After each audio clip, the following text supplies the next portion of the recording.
Pocket FM. To unlock all the episodes, click the link in bio. Her pheromones had turned her into prey for every man in the pack. Every alpha who caught her scent lost control, chasing her like hunters. She was mocked, shamed, unwanted. A wolfless omega who could never shapeshift, a slave no one would ever claim. Everything changed when North America's most powerful and dangerous alpha, Damon, tracked her down too. One breath of her scent stole his sleep, his mind trapped by thoughts of her. But why her? Why a lowly slave when he could have Marcy, the Red Moon Pack's proud princess? What secret hides within her wild scent? One that could drive even an alpha to madness. Maybe it was the heat that burned through her body whenever he was near. Yep, I'm in heat. Heat is that fun, exciting, and wonderful time of month when a werewolf is fertile, wanting, yearning, and ready to find their mate. My name is Talia, and even though I am technically a werewolf, I can't even shapeshift. I look just like an ordinary human, but I'm somewhat stronger and a little faster, and I have the wonderful added benefit of going into heat every single month. It's a fever, makes the body go hot, your skin fire, and your mind a blur, overcome with desire, soaked in dirty, unforgivable thoughts. I was uncontrollable, insatiable, unquenchable. Dying in a drought, and only one thing would do. Really? During the Harvest Moon Festival? I squealed. Everyone will smell it on me. Everyone will feel my aching want. Ugh! When a werewolf is in heat, they produce a one-of-a-kind, unmistakable scent, impossible to hide and impossible to ignore. Nothing is more embarrassing than to be in heat without a mate, everyone knows, especially alphas. And the worst part? I am the only wolf in my entire pack who can't shift, and that means no one wants me for their mate, and who could blame them? Who would want to bond themselves with a weakling for eternity? I covered myself in perfume, prayed it would conceal my scent, and returned to the servant quarters. There I sat beside my only friend Olivia, an omega like me. Omegas were the weaklings of the pack, responsible for tending to the needs and cares of the rest. And in the Red Moon Pack, basically slaves. Olivia was an omega, like me. But that was the similarity we shared. The others liked her. She could shift. And perhaps most importantly, Olivia had a mate. She turned to me with her wide, kind eyes and asked me flat out, "Are you in heat?" "Yeah, I hate it. My skin is on fire and I feel feral," I replied, annoyed. "What are you going to do about the festival?" she wondered. "I'll have to take wolfsbane and douse myself in perfume," I said. "No one will get close enough to notice. The pack hates me." The entire pack mocked me for being unable to shift and sometimes would question if I even was a werewolf or if I even belonged to the pack. If I hadn't been rescued by the pack's previous alpha, I would have been kicked out years ago. I was an orphan, without any memories of my parents. Other than Olivia, I had no one, and pretty soon, I wouldn't have her either. Olivia had found her mate, and very soon they would be leaving to live together. They would start their happily ever after. "You have to be careful with that stuff, Talia. Too much wolfsbane is toxic," Olivia warned. I know, just a little in my tea, that's all," I assured her. "And don't forget, alphas can still smell heat even with wolfsbane," she continued. "Don't worry, Olivia, no alpha will even look at me," I laughed. "I am the broken wolf, remember?" "So what? He could still be your mate," she argued. "I don't think so," I replied, "and I think he would still reject me even if he were my mate." Werewolves mated for life. It was an unbreakable bond between a couple, and the Harvest Moon Festival was the biggest night of the year for wolves to find their potential mates, a night to celebrate their unions. "You know he wouldn't be able to. His body would still crave you," Olivia explained. "No wolf would crave me," I told her firmly. "No man in this pack will take me as a mate." My statement made Olivia go quiet, and I decided just to close my eyes and drift off to sleep. Better to dream than face the cold reality. No man, no wolf would ever choose me as a mate. No man would ever love me as long as I lived. A few hours later, I awoke from my slumber. Shit, I still have to get my tasks done before the festival, I thought. Quickly, I got dressed and hurried toward the kitchen to help with cleaning. "At least it's not the toilets," I said to myself. The other pack members loved to saddle me with the most disgusting omega duties, like cleaning the toilets or sweeping out the mating stalls. Just another way they showed how much they hated me. But luckily this week, I had been placed on kitchen duty. The only bad part was that it meant working in the main house, which meant possibly running into the Alpha's family. And as I entered, sure enough, one was there, but not the one I had expected. It wasn't Layla, our pack's Luna, but her daughter, Marcy. What is she doing here? I thought as I tried to make myself small. Marcy was the princess of the Red Moon Pack, Alpha Edward's perfect daughter, Luna in training, and of course, she hated me, and never missed an opportunity to show it. Late as usual, Talia, she said coldly as I entered the kitchen. I didn't know why she always singled me out, probably the same reason as everyone else. She knew I wasn't a real wolf. It's lovely to see you, Miss Marcy, I lied, praying she would leave. To what do we owe the pleasure of having you visit us here? She grimaced. Marcy knew I was forcing myself to be polite to her. I have come to bear warning to all you Omegas for the upcoming full moon gatherings, she said. Everything must be perfect and all of you must be presentable. Now, what will you be wearing? I already have something ready, I told her. Did you buy it new for this occasion? She asked with a judgmental sneer. I forced a smile and shook my head. No, I made it myself for the occasion. It's nothing special, but it should be fine. Made it yourself? EU. That it is unacceptable, she grumbled. All unmated Omegas must present themselves well. The Alpha of the Dark Howlers pack is visiting, solely to find his Luna. Now, of course, that's all just tradition, everyone knows he's coming for me. But we must represent our pack well. Then surely whatever I wear won't matter, I said meekly. Nonsense, it is too important of an event, Marcy snapped. You must have a proper outfit. Before I could even say a word in response, Marcy grabbed me by the wrist and pulled me into a nearby room she had converted into her very own dressing room. Clothing racks lined the room, with mirrors in every corner, like a maze of designer perfection. Each dress worth more than an Omega would make in a year. There is still a chance, albeit a small one, that you will meet your mate. You must make the best first impression possible, she muttered.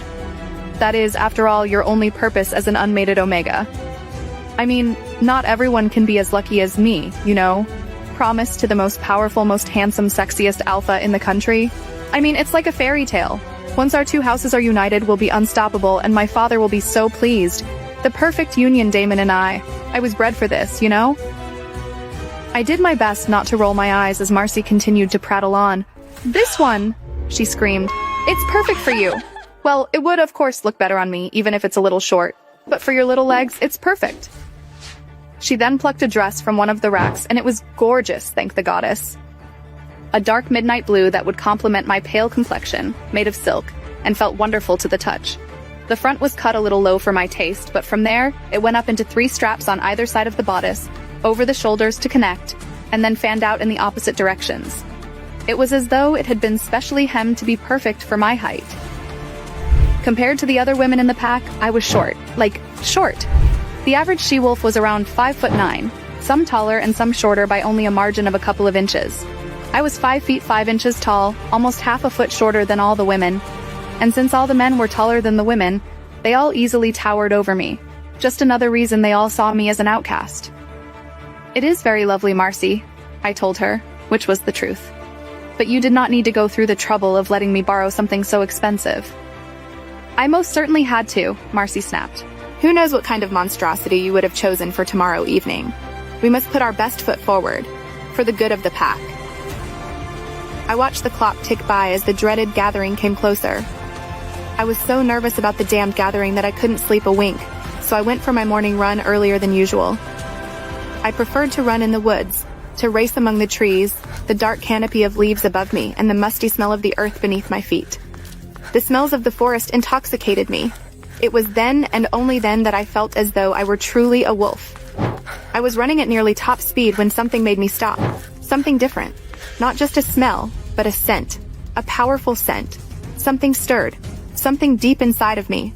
All the hairs on the back of my neck stood up, and all my senses went on high alert as though every inch of my body screamed danger and more simultaneously.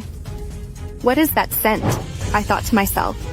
My mind went hazy, and my body limp as the scent of chocolate, coffee, cinnamon, and the forest after the rain attacked my senses. Overwhelming me, bewitching me to no end, I wanted it to kill me.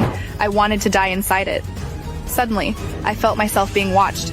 I felt myself hunted. I felt eyes devouring me from every direction. And even though I knew I needed to run, I didn't. I just stood in the forest center, as though I was inviting it forward.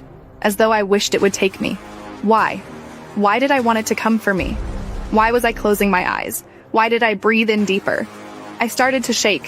Whatever or whoever it was, I knew I could not stick around to find out. But I couldn't let it go. I couldn't move.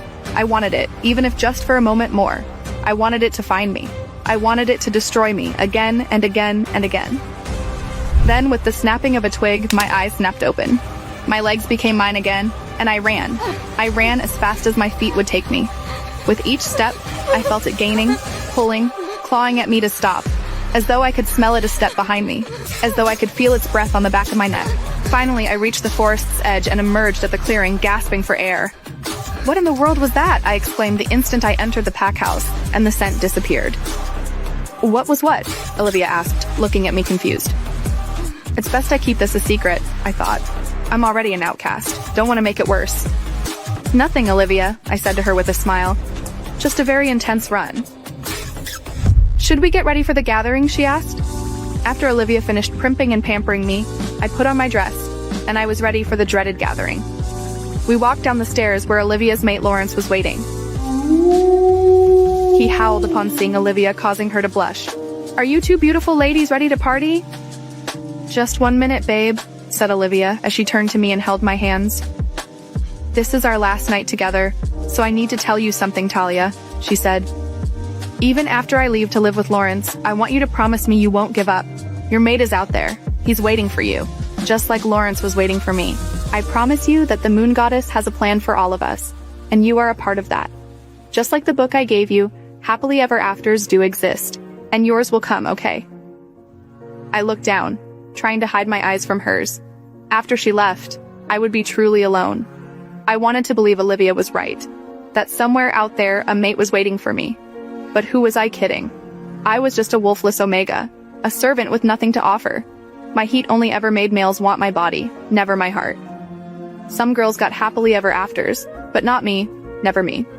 With that said, I still couldn't be happier for the beautiful life she was going to have, so I hugged her close and thanked her. Let's party, Olivia howled as I tried to feign excitement, and off we went. Even though I wasn't looking forward to it, it was a bit of a rush to be invited to the main house as a guest. I had lived and worked in the Red Moon territory for as long as I could remember, but in all that time, I had never actually been invited to the Alpha's manor. Tonight was even more special because the Alpha to the Dark Howlers, the largest wolf pack in America, was to be the guest of honor. They called him Damon. This is exciting, Olivia exclaimed as we approached the main house. The Alpha's manor was at the end of a 2-mile-long driveway, weaving between the tall, thick trees as the road sloped upward. The farther you went into the forest, the farther you went into the mountains, the house stood as a monument to perfection. It was beautiful, and it was intimidating. I noticed several strings of twinkling lights strung between the trees along the path, giving off a beautiful yet eerie glow. It was strange. We had only left at 6:45, but it was pitch black. The sun shouldn't have set that quickly, I thought. As we got closer to the house, I saw that several men about my age were directing people where to go. Who amongst you is unmated? He asked in a solemn voice. I am, I said softly. What is your name? The man asked me. Talia, I told him, a little confused. The man jolted in surprise when he heard my name. Miss Talia, you are in group number 3, the man said. Please use this time to mingle with the other pack members. I had no idea whatsoever what he was talking about, but I nodded my head anyway. You may go ahead, the man said, and we followed the lights further up the path. Soon we came to the magnificent stone mansion. It looked like it had been there since the start of the 1900s, but had been beautifully restored and well maintained over time. It was easily 30,000 square feet, if not more. The place was massive. I could even see a tower sticking up from the center. A castle. This is like a whole different world, I muttered. The gathering was held outside, which was more than fine by me. I was overwhelmed just looking at that house. Actually going inside it would be too much. There was a dance floor set up among all the dazzling lights and a beautifully decorated off-white tent at the center. The gathering was elegant and almost seductive, as haunting electric music thumped through the trees, the vibrations shaking the earth, and wolves danced under the moonlight. Still, even with its enchanting allure, I already wanted to go home. The party was just getting into full swing as Olivia dragged me around, trying to introduce me to her friends. Most of them looked at me with pity. Some even sneered at me, and one angry man asked why a wolfless omega like me had bothered showing up. I didn't even pay attention to him. I had better things to do with my life than please the pack. After the last of Olivia's introductions failed, she held me close. I'm so sorry, Talia.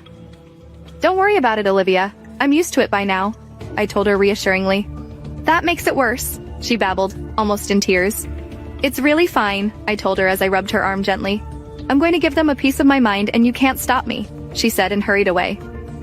I realized that trying to bond with other pack members would only lead to disappointment. I was content having Olivia for as long as I did. She was more than I ever thought I would have. Besides, I didn't want to join the party. Everyone here hates me anyway, I thought to myself. Not to mention Olivia would have more fun with Lawrence and her other friends if I weren't around, so I decided it was time. I'll just sneak out while no one is paying attention, I thought. I could stay out of everyone's way and let them have fun. It's a win-win. But the instant I turned to leave, it hit me. It was happening again. That scent. That dangerous scent from before. It was devouring me, overtaking every fiber of my being. I felt drugged, lightheaded, terrified, and aroused. Whoever it belonged to, they were here, watching me, hunting me, and I had to escape. I quickly shook off my trance, ducked under the string of lights, and followed the line of trees deep into the forest, and sat on a fallen tree, desperately trying to clear my head and free myself from its power. But I couldn't. In fact, not only was I unable to escape it, but the scent grew stronger. Much, much stronger. It was coming right for me, and it was coming fast. I wanted to run, to disappear. And yet, I couldn't move. It hypnotized me and paralyzed me. It dominated my every instinct, my very being. I couldn't even feel my legs. I was petrified and overcome with excitement. I prayed it wouldn't find me, and I prayed it would. What is happening to me? I thought. Why is it even coming for me? My scent is nothing. I'm not even a true wolf. Suddenly, I saw a shadow in the distance. The scent grew stronger as the shadow grew larger. It was coming straight for me. I tucked myself into a tree and tried to disappear, and then I saw him walking like he was blind. He moved slowly, not walking, but stalking. Was he following his nose? I couldn't see his face, but I could see that he was tall, very tall, and built like a statue. More muscular than any other male I had ever seen. He turned toward me, and I felt my heart stop, my breath gone. Can he see me? I thought, terrified. I was too nervous to breathe, too nervous to move, so I laid there silent, waiting.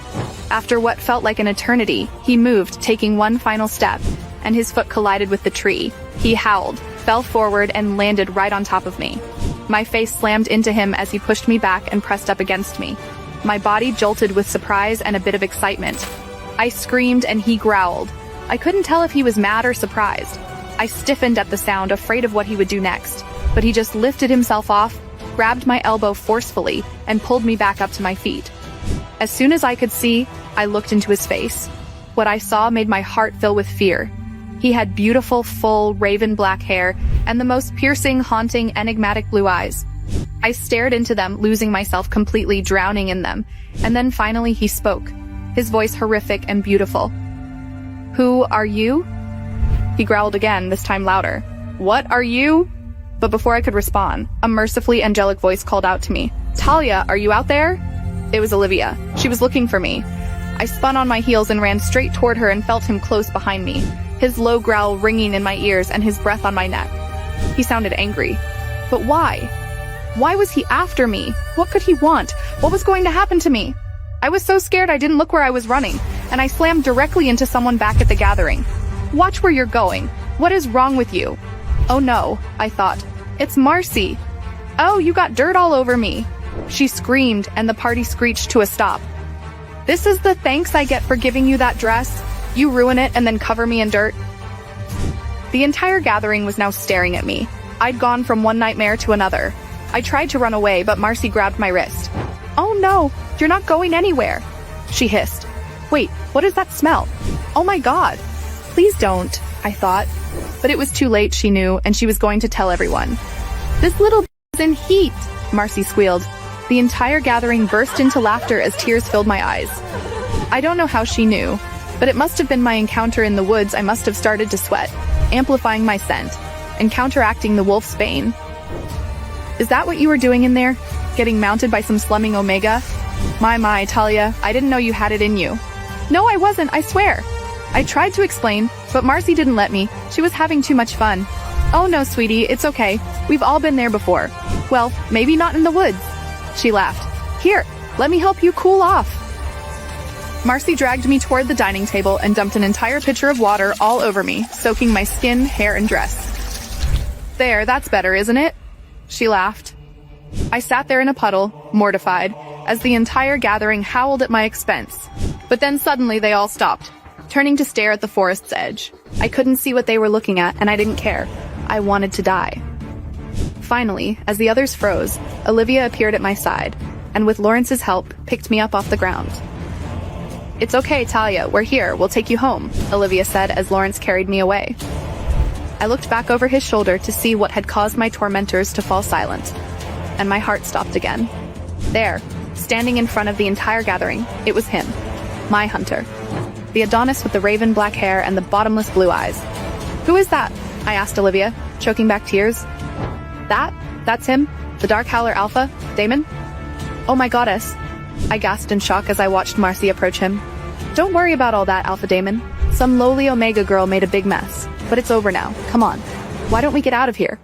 I heard her say to him as their voices drifted out of reach. But I couldn't escape his scent, and even as he began to disappear from my view, I felt him, his eyes on me, swallowing me whole. "Please get out of here," I whispered to Olivia. We departed as quickly as possible, and none of us spoke a word until we reached the pack house. I could not bring myself to tell them what happened.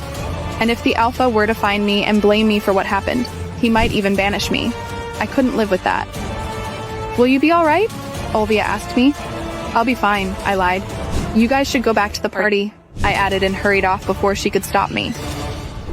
Why should their night be ruined? I thought to myself as tears welled up in my eyes.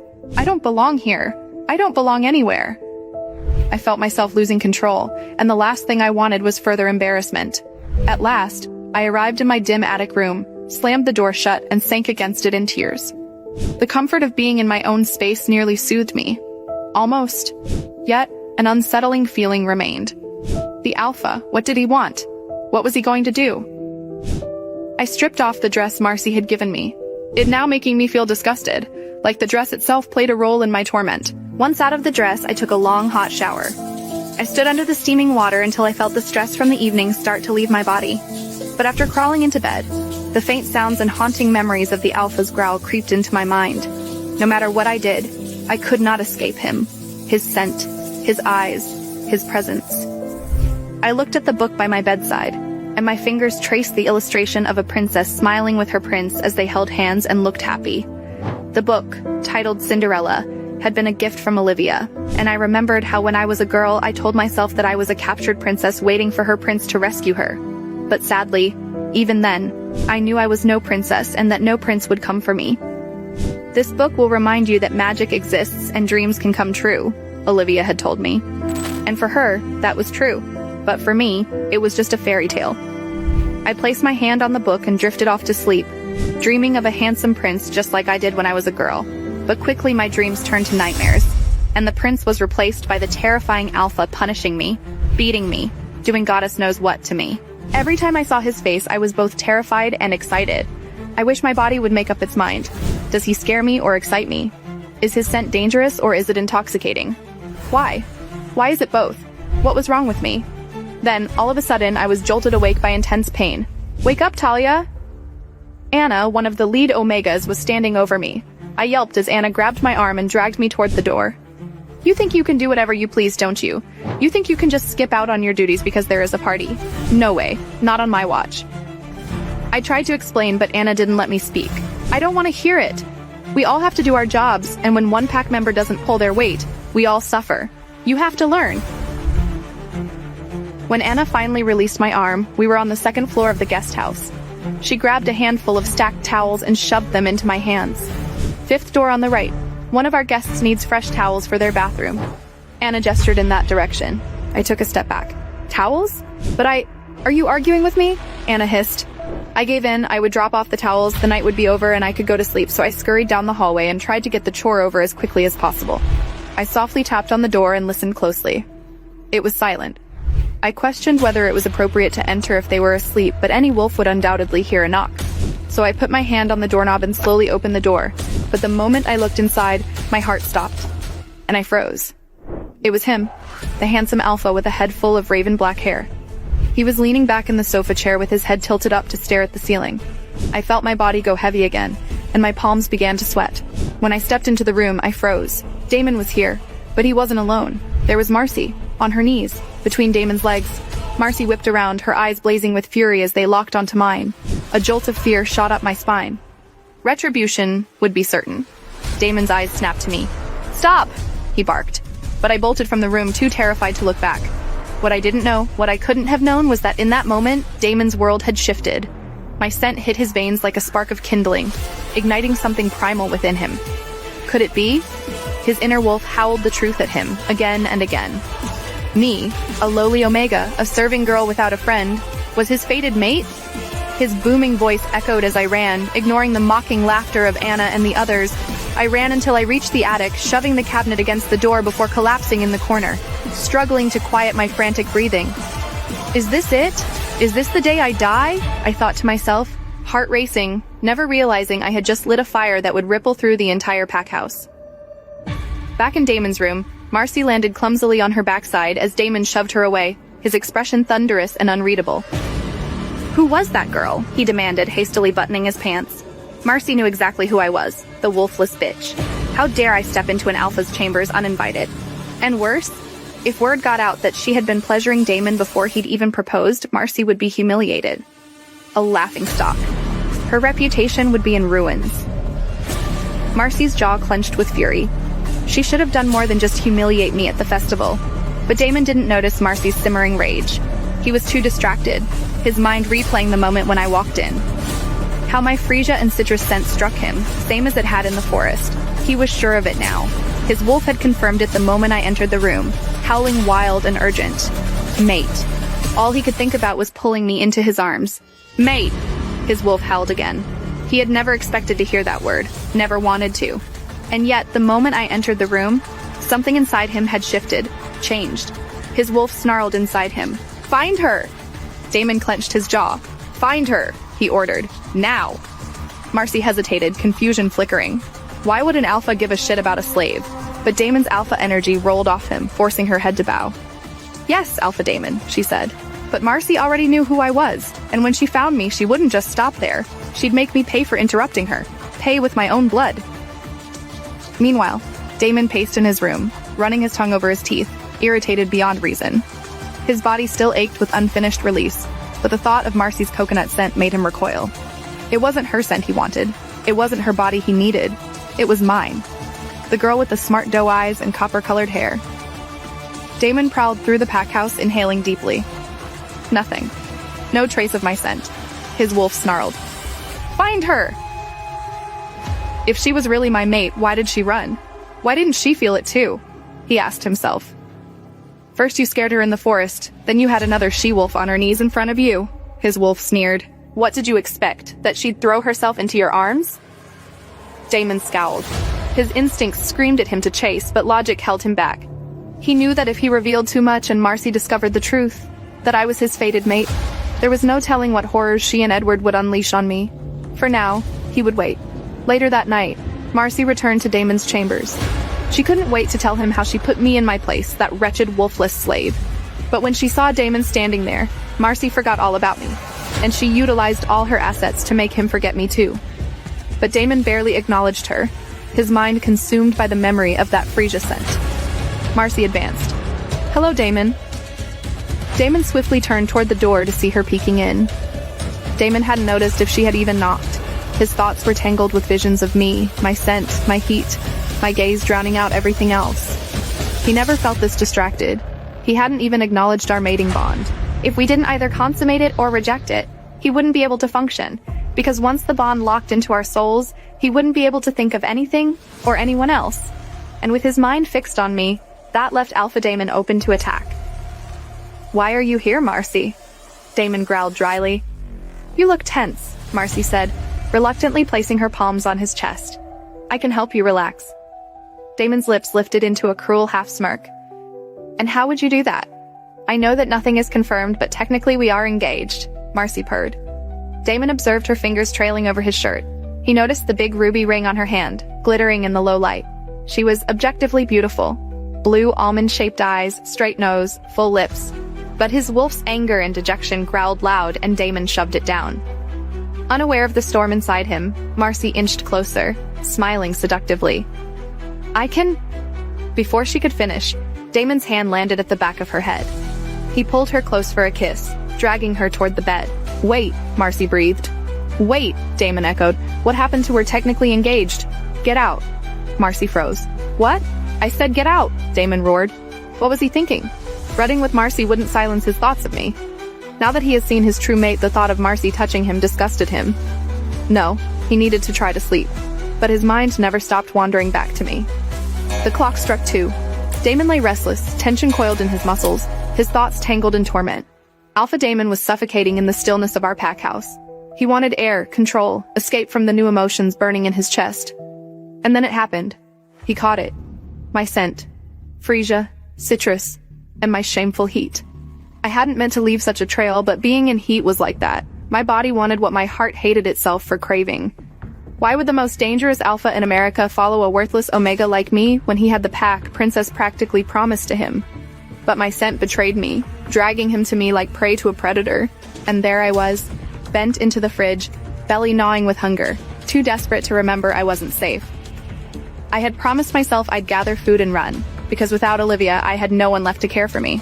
But his presence struck me before his shadow did, thick, heavy, alpha. My blood turned molten in my veins. I should have run. I meant to.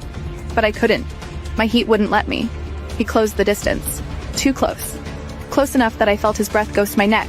Close enough to imagine what it would be like if he claimed me. His voice rumbled, dark and possessive. I gasped, slamming back into him.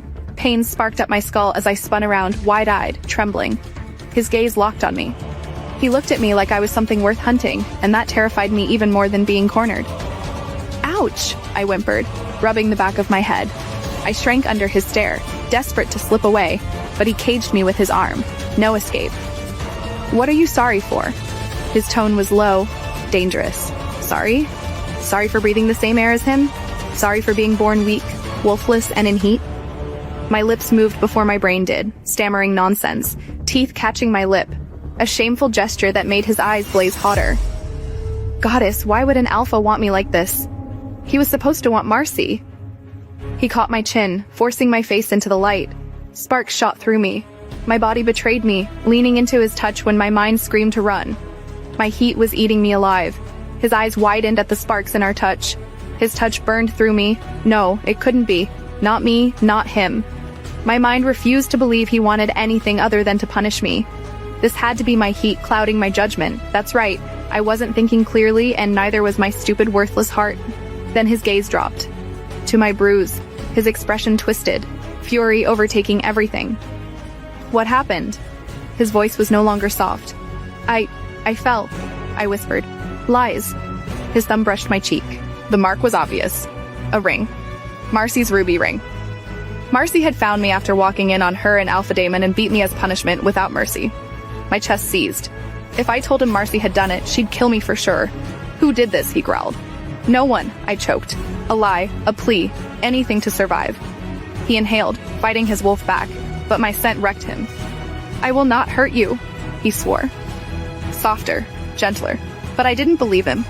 Why would I? Males only ever wanted my body. No one had ever wanted me and my foolish heart. So I ran. Again. Terror clawed through me. If I stayed, he could punish me, maybe worse. Maybe he was just playing some cruel alpha game. My heat made me reckless, but even I knew better than to think Damon could ever truly want me. I crashed into the cold night air, hiding in the flowers, praying he wouldn't follow. But he did. I could feel him out there. Damon halted in the middle of the garden, nostrils flaring as he inhaled deeply, searching for her scent.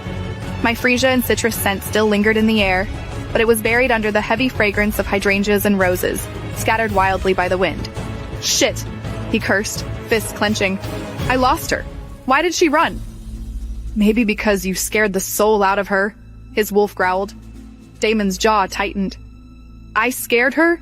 You grabbed her, cornered her, demanded answers? You think she isn't used to being mistreated?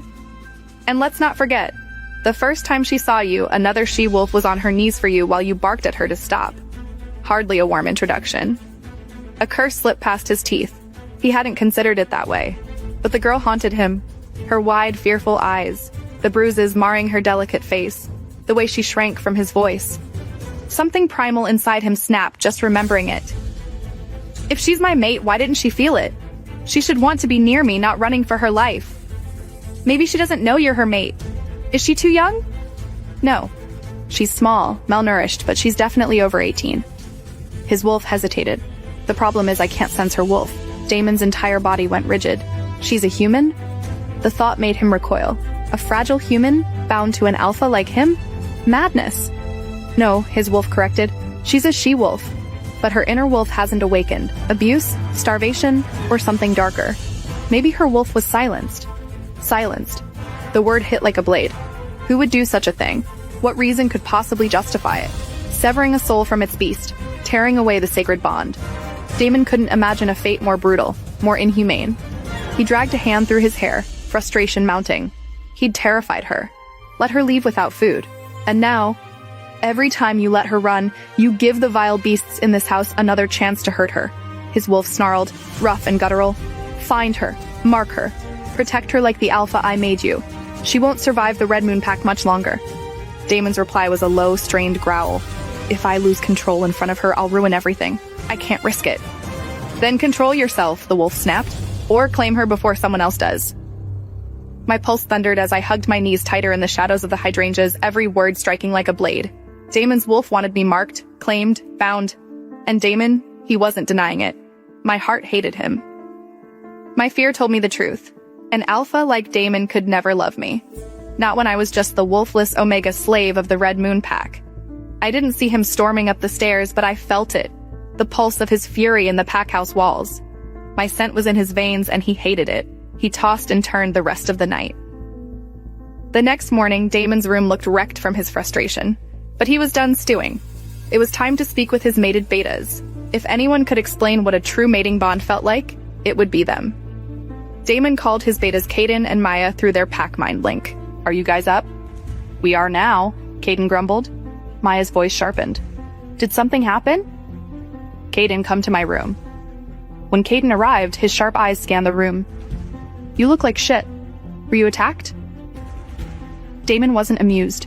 He'd tossed all night, haunted by visions of me, my copper hair tangled in shadowy hands, my voice crying for help he couldn't reach. He didn't even know my name, yet his nightmares belonged to me. And me? I lay awake in the attic, wondering if running from him was the biggest mistake of my life. How did you feel when you met Maya? Damon demanded. Caden frowned. Why? Is Marcy your mate? Damon rolled his eyes. Just answer. Caden sighed. Attraction, sparks, happiness. Like I couldn't be whole unless she was happy too. Damon's jaw tightened. That wasn't what he felt. He felt restless, furious, out of control. Did you ever think about resisting it? Caden stared. Why would I? Maya's the best thing that ever happened to me.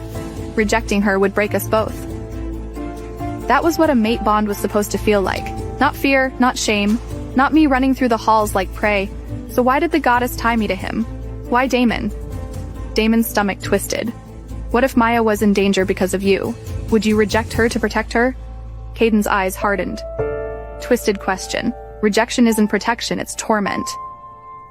Damon let it drop, but his mind was already made up. He couldn't tell anyone about me. When Caden turned for the door, Damon stopped him. Could you look into Marcy? Any dirt? Scandals? Secrets? Caden nodded. Anything, Damon. Are you thinking about rejecting her? His wolf pressed.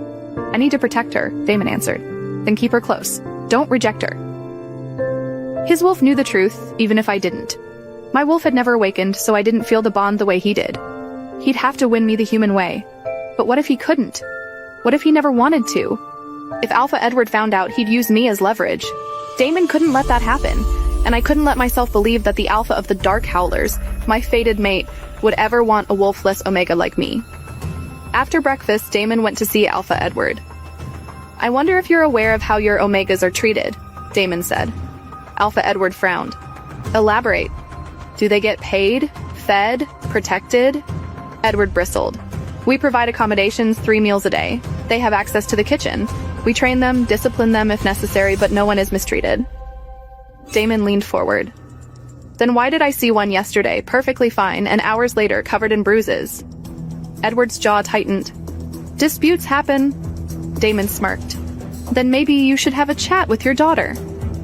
Edward's eyes sharpened. Marcy. A Luna should protect her people, not humiliate them in public, then beat them to a pulp in private. If my mate was ever treated like that, Damon cut himself off, clenching his fists. Edward narrowed his eyes. I'll speak with her. Damon smirked. I'm counting on it. Word moves fast. Later, when Marcy walked into Edward's study, she found herself cut off before she could bat her perfect lashes. How is your relationship with Damon? Edward asked. Marcy smiled. We're getting along well. I think he plans on making me his Luna. Edward's voice darkened. Then explain why he thinks you beat Omegas half to death. Marcy paled. What were you thinking? He roared. You don't beat an Omega when an Alpha you're trying to impress is watching. Marcy swallowed hard. She had just made a very dangerous mistake. Do whatever it takes. Do you understand me? Alpha Edward's voice was razor sharp, slicing through the thick air between them. His hand slammed against the desk, the loud crack making Marcy jump. Marcy swallowed, nodding. Yes, father. Don't just yes, father me, he snapped, eyes gleaming with fury. I gave you everything. Position, power, the opportunity to become Luna of the strongest pack, and you're ruining it because of your carelessness. Do you know what happens if you fail me? If you mess this up? Marcy's breath hitched. I can fix it, I promise. Edward's jaw clenched. You'd better. Find Damon. Make him yours. By any means necessary. Marcy rushed to her room and slammed the door. Her hands shaking, her perfect facade was finally cracking. I was a constant thorn in her side. She wanted me gone, never to be seen again. Why would Alpha Damon, of all people, care so much about such a useless little Omega? It made no sense. She stripped off her dress, picked something more daring, touched up her makeup, and went to find Damon. She found him outside his door, with his betas Caden and Maya. Are you guys going out? She asked, pretending casualness. Caden nodded. James offered to show us the warrior training grounds. Marcy barely hid her disgust. Damon's eyes landed on her. They were cold. Can I help you, Marcy? She nearly flinched. Cold was worse than anger, Marcy thought. It meant he'd seen that he had seen me, seen that I was beaten, and now Marcy would be judged. He had found out. The bruised little rat had reached his ears. Her father had been right. She needed to fix this, fast. She smiled sweetly. I was hoping we could talk. Just the two of us. Damon glanced at Caden, who gave a nod before leading Maya away. Once alone, Marcy stepped forward and wrapped her arms around Damon's waist. He didn't return it. Instead, his hands gripped her wrists and peeled her off like she'd dirtied him. What are you doing? I'm sorry, Marcy said quickly. Damon arched a brow. For what? She hesitated. Which lie would do more good? Apologize for last night, apologize for the Omega, both? My behavior yesterday was unacceptable. Damon leaned back against the chair. You came here to apologize. Do it without touching me. Marcy inhaled. I also want to fix things. His brow lifted. Fix what exactly? Marcy pulled Damon into his bedroom. He tensed against her touch, but let her lead him inside. She clenched her hands. Just do it. Give him what he wants. You can control him once you're Luna, Marcy thought. I wasn't thinking straight last night, she admitted. I said and did things I didn't mean. Marcy said in the sweetest voice she could muster. Damon smirked cruelly. You didn't mean what you said? About your limits? What you'd do to please me? Marcy's cheeks burned. I mean, I said we needed to know we were heading toward marriage first. And we are. So I'm fine with whatever you want to do. Damon leaned forward, smirk darkening. Whatever I want. Marcy swallowed. Yes. Undress. She blinked. He was serious. With trembling fingers she unbuttoned, letting the fabric slide. She stood in lace. He circled her. Then, smack. Marcy jolted. The sting became a small, shameful pleasure. She arched, offering more. Damon stepped away. She turned to see him buttoning his cuffs. What? She gasped. What are you doing? Damon's voice was cool. Parting is such sweet sorrow. He walked to the bathroom, washed his hands as if cleansing himself, and left without looking back.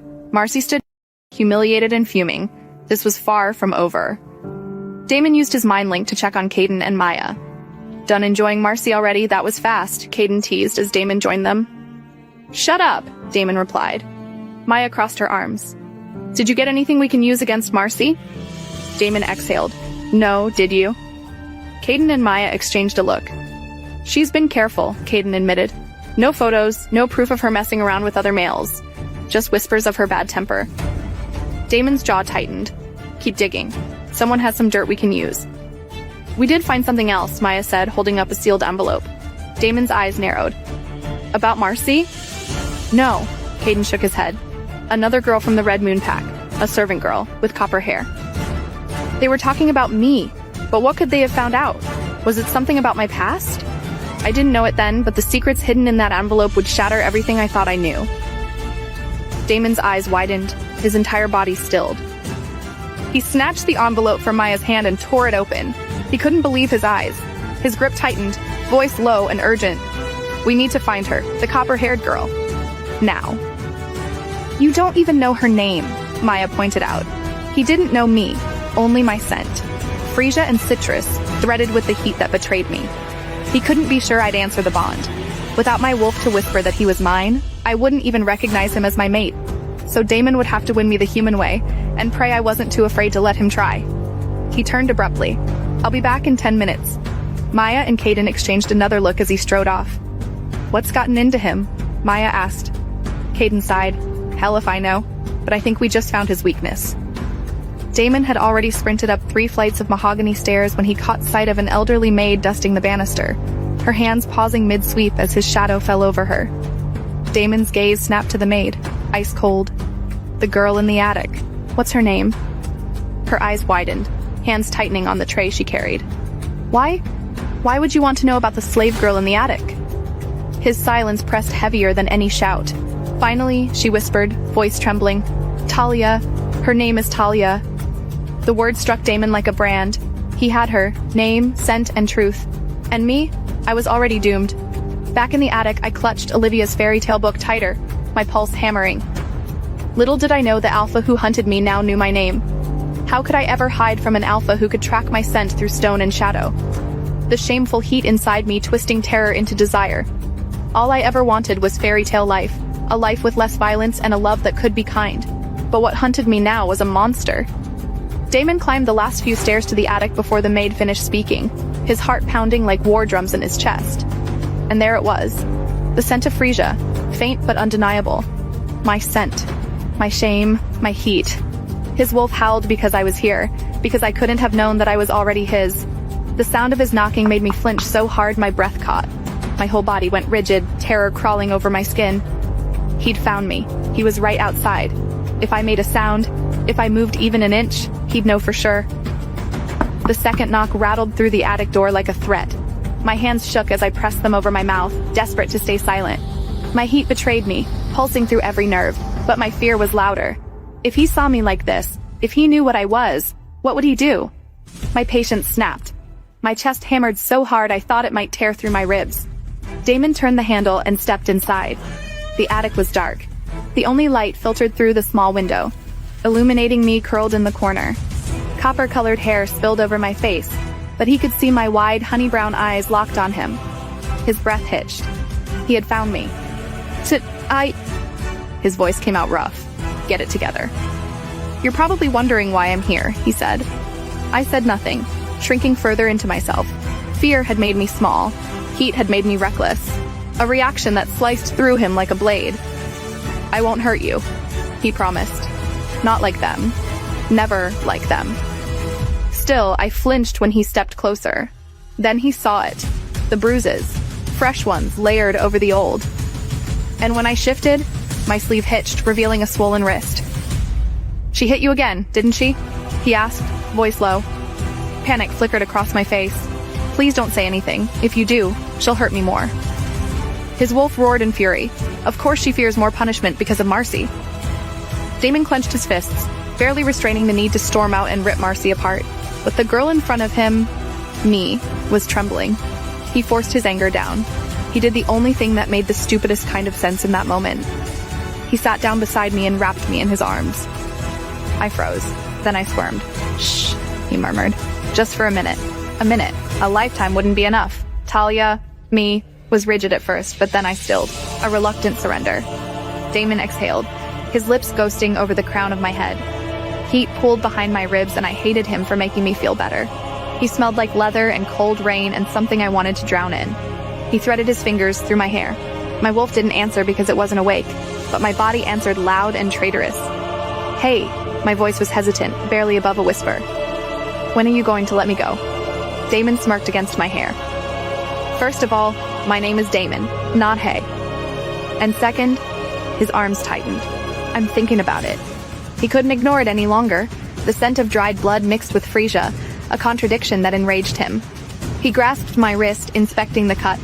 His wolf growled at the sight of my battered skin. Without thinking, he brought it to his lips and licked. I jerked, trying to yank my hand away. What are you doing? Healing you, he murmured. Our saliva has medicinal properties. You should be thanking me. I gaped. It's bitter. He frowned. Why? I made a herbal paste to stop infection. My voice was soft, a thread of shame woven through it. I had learned to fix myself because no one else would. His gaze flickered to me again. You made a remedy yourself? I nodded. Something in his chest twisted. He saw the truth. I was alone, unwanted, and scraping by. His grip tightened. Come with me. What? I breathed. To my pack? To the Dark Howlers. He sounded like he meant it. Why? I asked, the single small word thick with mistrust. Why would the strongest alpha in the country want a wolfless servant like me? He inhaled sharply. He couldn't tell me the truth. Not yet. That I was his mate. That he would burn the world down before letting me be used. Instead, he softened his voice. Because I'll give you what you deserve. A home, a room of your own, clothes that fit, food whenever you want, a doctor for every scratch. No one will ever lay a hand on you again. And if they do, I'll deal with them myself. His wolf let out a low, possessive growl. I stared at him as if he'd lost his mind. I thought of Anna and the other Omegas tricking me, of Marcy's laugh, of the pitcher of freezing water. I thought of my only friend Olivia, who had left with her mate. She would get her happily ever after. But the thought of facing the pack without her made bile rise in my throat. Why do you want to help me? I whispered. Because... He didn't say more. Because you're mine, he thought. The words didn't leave his mouth, but the look in his eyes was a claim that made my skin prickle. Instead, he pulled the envelope from his coat and tossed it onto the bed between us. Because I know why your wolf is silent. I know what they did and why. And your heat. It isn't normal for an Omega. It proves you're special. His voice was flat, dangerous. I looked down at the envelope, then up at him. My eyes widened. My whole body shuddered with my burning heat, my fear and hope spinning into something that felt like vertigo. If he knew, if he had proof, what did that make me? A victim? A weapon? A secret? The ground under me felt like it had just shifted. Who would silence a wolf? Who would break that sacred spark? My mind raced even as my body ached with heat and want and the stupid, impossible hope that maybe, just maybe, someone could want me for more than my body. Could the secrets in the envelope be the key to waking the silent wolf inside me? Or something far worse? Who could be ruthless enough to silence my wolf for all these years? Could Alpha Damon be the key to awakening my wolf? Or unleashing something far more dangerous? Will Damon reveal our fated mating bond and give me the fairy tale love I've always wanted? Or will he become the worst monster I've faced yet? To find out what happens next, install the Pocket FM app in the next 1 minute to get free access to 22 episodes of The Alpha's Bride. Hurry before the offer disappears, install the app, and enjoy free episodes now.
Pocket FM.